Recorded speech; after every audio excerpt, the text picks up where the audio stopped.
course is divided to two parts, the Basics part and the Advanced part. The Basics part contains 14 sections. At the start you will learn the basics of the Photoshop and how to use the Layers system to create your first design with the software. I will explain to you how to use crop and transform tools, how to work with smart objects, and all the different selection tools that we use to crop the background from images and replace it with our own backgrounds. You will also learn to use the retouching tools that allows you to hide any flaw in images, clear the skin, and delete any unwanted objects. Then we will move to the adjustment layers, and we will see how to edit and change colors in images, and also how to edit and enhance images lighting, and how to turn old images into normal and colored images.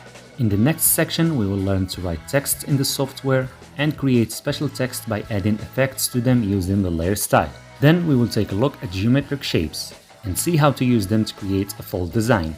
After that we will move to the filter menu and learn how to use multiple filters to enhance the images and make them better. Filters like the wave filter, the lens flare filter, and a lot more. In the next section, we will take a look at the brush tool. We will learn to create our own brush from scratch, and we will see how to create effects using the brush, and how to create a hairbrush that we use to fill blank spots and add more details to the images. In the tips and tricks section, we will learn a bunch of techniques that will make working with the software easier, like how to hide characters and change the sky color in images in a single click.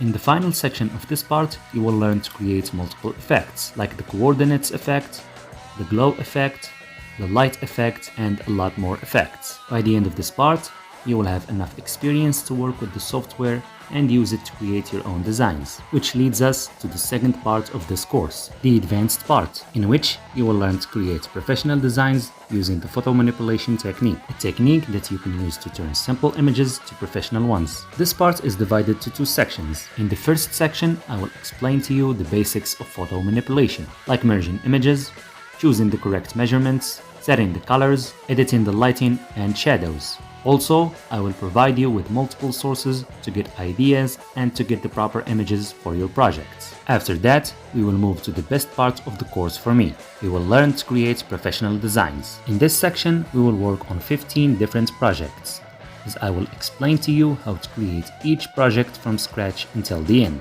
And in each project, we will learn new and different techniques that will help you understand how to create your own future projects. We will learn to create ads and posters in creative ways that allows you to bring your ideas into life and transform them into artistic reality.